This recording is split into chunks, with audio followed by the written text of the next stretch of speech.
নমস্কাৰ। প্ৰেমৰ প্ৰস্তাৱ প্ৰত্যাখ্যানৰ ভয়ংকৰ প্ৰতিশোধ। হয়, প্ৰেমৰ বাবেই এই পৃথিৱীত কোনে কি নকৰে। প্ৰেমৰ বাবেই সংঘটিত হয় সাংঘাতিক ধৰণৰ ঘটনা। কোনো লোকে প্ৰাণ হেৰুৱায়, কোনো লোকে আনকি সাংঘাতিক ধৰণে প্ৰেমৰ বাবেই ফল ভোগ কৰিবলগীয়া হয়। আৰু এই প্ৰেমৰ বাবেই নকৰিবলগীয়া বহু কামেই কৰে বহুতে। তেনে এটা ঘটনাই সংঘটিত হৈছে উৰিষ্যাত। প্ৰেমৰ বাবেই এইবাৰ কি কৰিলে উৰিষ্যাৰ এজন যুৱকে। ল'ৰাই ছোৱালীক, ছোৱালীয়ে ল'ৰাক প্ৰেমৰ প্ৰস্তাৱ দিয়ে। এইটো এটা সাধাৰণ কথা, সাধাৰণ পৰিক্ৰমা। ইজনে সিজনক দিয়া প্ৰেমৰ প্ৰস্তাৱ কেতিয়াবা গ্ৰহণ কৰে, আৰু যদি সেই প্ৰস্তাৱ দিওঁতাজনৰ পৰা লওঁতাজনে গ্ৰহণ কৰে তেনেহ'লে সেয়া এক মধুৰ সম্পৰ্কলৈ পৰিণত হয়। কিন্তু কেতিয়াবা কেতিয়াবা প্ৰেমৰ প্ৰস্তাৱ প্ৰত্যাখ্যানো কৰে, আৰু এই প্ৰেমৰ প্ৰস্তাৱ প্ৰত্যাখ্যান কৰাৰ পিছত প্ৰস্তাৱ দিওঁতাজন হতাশ হয়। হতাশগ্ৰস্ত হৈ তেওঁ কেতিয়াবা নকৰিবলগীয়া কাম কৰে। কেতিয়াবা আনকি এনেকুৱা ক্ষোভ আৰু এনেকুৱা আক্ৰোশৰ পৰিণতিত যাক তেওঁ প্ৰস্তাৱ দিয়ে তেওঁ আনকি হত্যা পৰ্যন্ত কৰে। কিন্তু প্ৰেমৰ প্ৰস্তাৱ প্ৰত্যাখ্যান কৰাৰ বাবেই উৰিষ্যা পুৰীৰ এজন যুৱকে যি কাণ্ড কৰিলে সেয়া শুনিলে বা সেয়া দেখিলে আপোনাৰ চকু কঁপালত উঠিব। এইজন প্ৰতীক মিশ্ৰা। উৰিষ্যাৰ পুৰীত ঘৰ তেওঁ এগৰাকীক প্ৰেমৰ প্ৰস্তাৱ দিছিল, কিন্তু তেওঁৰ প্ৰেমৰ প্ৰস্তাৱ প্ৰতীক মিশ্ৰৰ প্ৰেমৰ প্ৰস্তাৱ গ্ৰহণ কৰা নাছিল যুৱতীগৰাকীয়ে। তাৰ বাবেই তেওঁৰ প্ৰতীকৰ প্ৰেমৰ প্ৰস্তাৱ প্ৰত্যাখ্যান কৰাৰ বাবেই যুৱতীগৰাকীৰ ওপৰত প্ৰতিশোধ ল'বলৈ চেষ্টা চলালে প্ৰতীক মিশ্ৰাই। কিন্তু কেনেকৈ জানেনে? শুনক কাহিনী।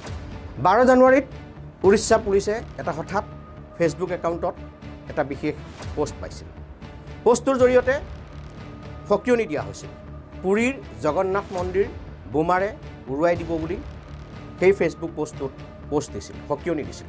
লগতে কৈছিল, সেই পোষ্টটোত লগতে আছিল পুৰীৰ এখন জনপ্ৰিয় মাৰ্কেট শ্বপিং মলত বোম দি উৰুৱাই দিয়া হ'ব, লগতে বিজু জনতা দলৰ এজন সাংসদকো হত্যা কৰা হ'ব।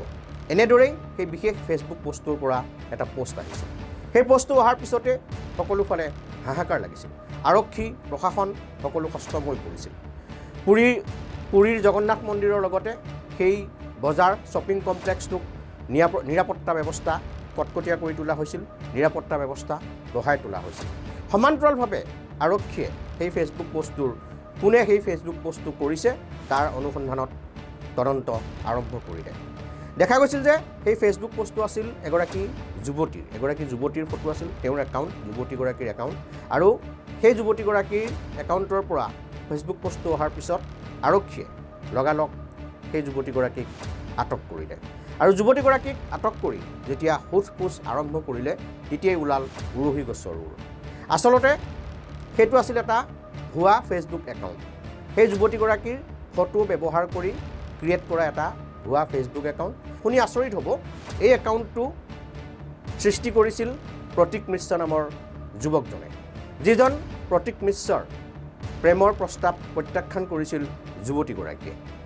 প্ৰেমৰ প্ৰস্তাৱ প্ৰত্যাখ্যান কৰাৰ বাবেই প্ৰতীক মিশ্ৰাই সেই যুৱতীগৰাকীৰ ফটো ব্যৱহাৰ কৰি এটা ভুৱা ফেচবুক একাউণ্ট খুলিছিল, আৰু সেই ভুৱা ফেচবুক একাউণ্টটোৰ পৰা পুৰীৰ জগন্নাথ মন্দিৰ উৰুৱাই দিয়া, চেণ্ট্ৰেল মাৰ্কেট কমপ্লেক্সত বোমা দিয়া আৰু এগৰাকী সাংসদক হত্যা কৰাৰ ভাবুকি দি ফেচবুক পোষ্ট কৰিছিল।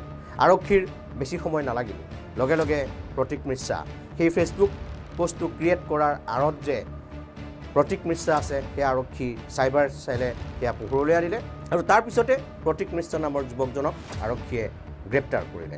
আৰু আৰক্ষীৰ ওচৰত তেওঁ স্বীকাৰোক্তি দিছে যে হয়, সেই ফেচবুক পোষ্টটো তেওঁৱেই ক্ৰিয়েট কৰিছিল, আৰু সেই পোষ্টটোৰ পৰা এনেদৰে বোমা দিয়াৰ ভয়ংকৰ ভাবুকি, পুৰীৰ জগন্নাথ মন্দিৰ বোমাৰে উৰুৱাই দিয়াৰ ভয়ংকৰ ভাবুকি ভৰা সেই পোষ্টটো প্ৰতীক মিশ্ৰই দিছিল।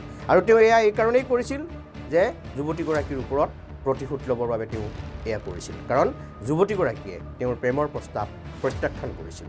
গতিকে চাওকচোন, প্ৰেমৰ বাবেই কিমান যে কি ঘটনা সংঘটিত হয়, প্ৰেমৰ বাবেই কোনে কি নকৰে। ধন্যবাদ।